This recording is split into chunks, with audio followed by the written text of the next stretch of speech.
I saw what happened, and I won't let it slide. It's not the first time Justin will do such cheap tricks with poking eyes like those. His fight against Paddy will be his last aim. UFC is only for the real fighters.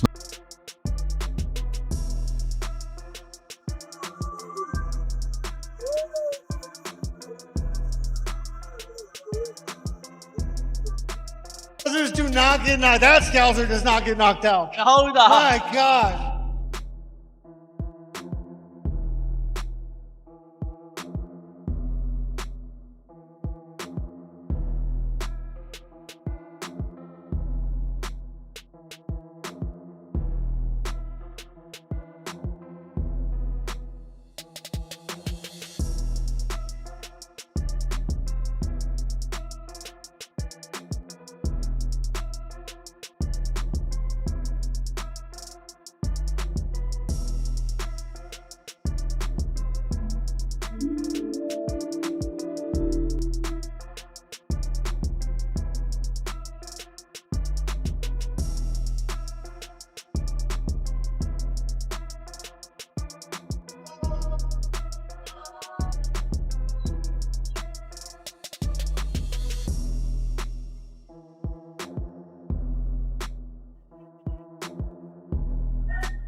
That fucker's right.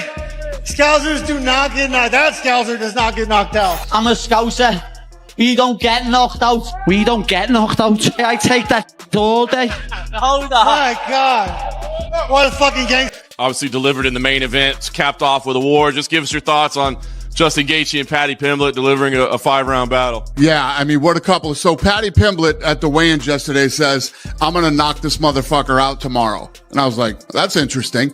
And he never abandoned that game plan. Even when, he got dropped a couple times, I kept waiting for him. I'm like, he's eventually going to have to shoot and try to submit him. Now I didn't know Paddy Pimblett had a chin like that till tonight. And, yeah, absolute dogfight in a war, and much respect to both guys. We haven't seen Justin yet, so we don't know what his status is physically. But, I mean, is the interim, is the unification fight have to be next? Or is there a case if he's hurt and needs to be out for a while? Apparently he's 100%. So we sent Paddy Pimblett straight to the hospital, and then we're going to send Gaethje too. And Gaethje's like, believe me, I've been in plenty of wars. I'm good. So as far as we know right now. Hey. He couldn't even beat the bearded guy in a ring contest. The fight between Paddy Pimblett and Justin Gaethje came to a close. The discussion instantly turned to how the outcome stacked up against the expectations. Going in, opinions were divided.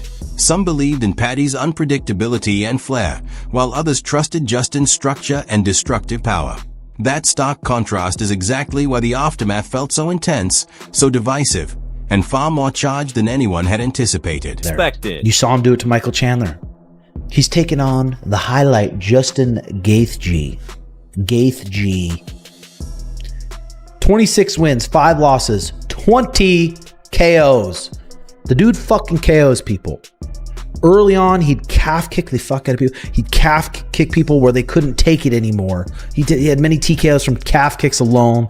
The guy is just a dense fucking ball of muscle, built for fighting, 37 years old now. He's crumpled people with his left hook. He's crumpled people with his right hand. Paddy Pimblett is going to have to be very careful throwing his flurries on Justin Gaethje. Justin Gaethje will sit down and rip a left hook, or sit down, drop his head, and launch a right hand. That's Justin Gaethje's ways to win. He could KO. Tim Weller's breakdown ended up feeling almost prophetic, as he warned that Justin Gaethje doesn't need constant output to change a fight, only a few key moments, with calf kicks and sharp counters designed to force mistakes rather than impress. Every time Paddy Pimblett rushed forward throwing aggressively, the thin line between pressure and danger became clay. Tim also emphasized that this matchup was never a safe pick for either side, because the longer it lasted, the more it drifted into chaos, an environment where Pimblett thrives by turning scrambles into control and control into exhaustion, which is why Tim leans slightly toward Paddy, though never with real confidence. See fucking Justin Gaethje with the title around his waist. He earned it. Justin Gaethje's fought all these fucking monsters his whole goddamn career. Edson Barbosa, Donald Cerrone, Eddie Alvarez, Dustin Poirier, Habib, Michael Chandler, Charles Oliveira, Fiziev twice, Dustin Poirier again, Max Holloway. Like, holy shit. He's fought the elite. So I'd love to see Justin Gaethje get it done. If I had to put, fuck, this is hard. If someone gave me $10,000 to bet with and they said, hey, put it on who you think's going to win. God. I'm going to say 60-40. 60-40. 40% chance that Justin Gaethje knocks Paddy Pimblett out. Hits him on his chin. When Paddy Pimblett's flooring, hits him right on his fucking, hits him right on the scouser chin. Bunk. Gets dropped. 40% chance, I think. 60% chance this fight, Justin's not able to find him. It's a little bit, it's like a spastic, weird style. Paddy Pimblett puts him on his back. It's going to be a long night for Justin. Once legacy came up, the tone shifted, because Gaethje's resume includes era-defining names, earning respect before the fight even starts.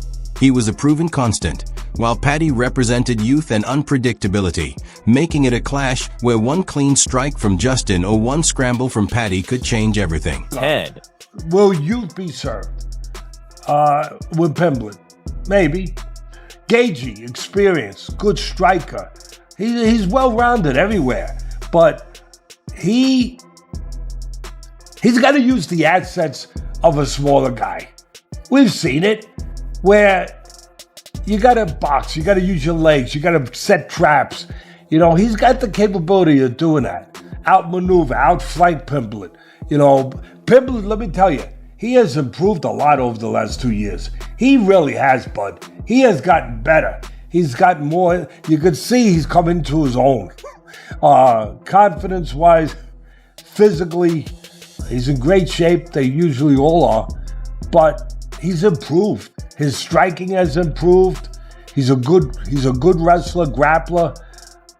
But he loves to strike. That's what's going to make this fight really interesting and good. They're both going to strike. I mean, for the most part, they're both going to. The Atlas framed the matchup around control instead of chaos, stressing that Justin needed smart angles, steady movement, and patience rather than standing directly in front of Paddy. At the same time, he pointed out that Paddy had clearly matured over the past couple of years, looking stronger, more composed, and more confident, even though his willingness to trade still invited danger. Teddy's slight lean toward Paddy wasn't driven by hype but by momentum, believing that youth and adaptability tend to surface as fights go longer, giving Paddy more chances to adjust mid-fight, while still acknowledging that every exchange with Justin came with serious risk. Youth might be served here, but I would go with the over on this because I think the over-under is like 2.5 rounds. How many? 2.5 rounds over minus 115. All right, listen, again, we have a pretty good record here, but, you know, I mess up once in a while. I do. That's why it's gambling. But I like the over. I mean, if Gaethje fights the perfect fight, you never know. You never know. But I know who the judges are probably favoring. Oh, did I say that? I'm sorry. There shouldn't be anything about that. It should just be about what goes on in the cage or in the ring. But I can't help myself but think about things that I see. So maybe, you know, Gaethje would really have to do a job, I think, to get it, which he could. But I think I'd probably favor Pimblett a little bit. But at the end of the day, if I had to put... Betting conversation only heightened the tension, since a long fight made sense on paper given both fighters' durability. Yet Justin Gaethje's history of sudden finishes made every prediction feel shaky. No matter how logical the analysis sounded, it always came with risk. Max Holloway boiled the matchup down to endurance, pointing out that technique only holds up until damage starts piling on. If Paddy could take Justin's power without breaking, Max believed the fight could turn in an instant, triggered by a wobble, followed by a scramble, and a rapid swing in control that would be impossible to stop once it began. Because if he can eat it, I can see Paddy catching Gaethje and maybe almost like a Oliveira fight, you know, catch Gaethje, hurt Gaethje wobble, and then, you know, get to Gaethje's back or something, maybe sub him. You know what I mean? Like, Paddy is very well rounded. You know, he out wrestled wrestlers, he out grappled grapplers. He stands with you. You know, he doesn't care. He throws. You know, everybody be like, his chin is in the air.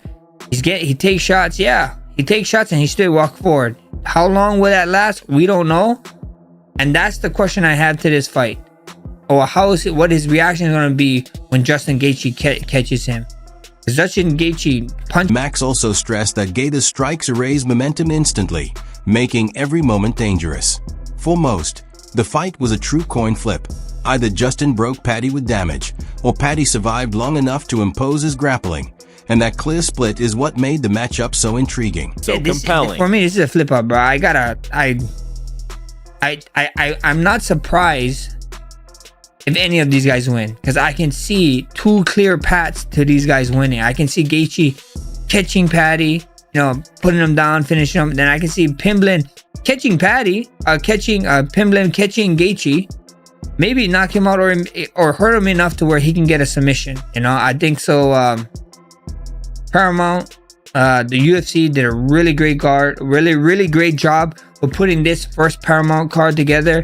From the main card, the first main card fight, to the main event is sick. It's gonna be action packed, and you fans are gonna love it. You know, the new fans are gonna love it. I mean, Gaethje is just violence. Paddy Pimblett doesn't run away from violence. It's gonna be a fun fight. Like I said, I don't know who to choose. I'm not choosing no one. I see both guys. I think this is a coin flip. I think whoever can endure the more damage is gonna win this. Demetrius Johnson stripped the discussion down to execution, not hype, pointing out that Paddy needed constant movement, frequent scrambles, and opportunistic submission attempts. He noted that Justin's defensive responses and transitions had shown brief openings in the past, and those are exactly the moments elite grapplers capitalize on. Demetrius also pushed back against the idea that resume alone determines outcomes, emphasizing that once positions are secured, timing and technique matter more than reputation, and that Paddy's top control had repeatedly proven to be legitimate no matter who he was facing. With that being said, let me get to the keys of victory for both these guys. When you look at Paddy Pimblett, keys of victory, Paddy Pimblett has got to be dynamic. We're starting to see Paddy Pimblett become more comfortable inside the octagon. So the key victory number one for Paddy Pimblett is be dynamic, meaning that if Justin Gaethje puts you against the cage, don't be scared to do a flying triangle. If Justin Gaethje tries to go for a dump, go for a Kimura, because 9 out of 10 times when he does that, he's able to turn it into something that favors him in the fight. Key number two, grapple. You know, when you look at Justin Gaethje's past fight, when people grapple him that have a good grappling ability, he seems to have hard times with grapplers where people, you know, when people drop him, Charles Oliveira dropped him, he crossed the void, jumped on him, got his back, submitted him with a rear naked choke. You look when he fought Habib took him down, passed his guard, mounted him, got a triangle from top and rolled to his back. Now I feel like Paddy Pimblett has that grappling ability that can oppose some problems to Justin Gaethje. Predictions mounted. The fight became less about skill on paper and more about adaptability. Gaethje's experience and power versus Pimblett's growth and fearlessness. Once the fight ended, it was clear this matchup wasn't about certainty, but about which kind of risk you trusted more.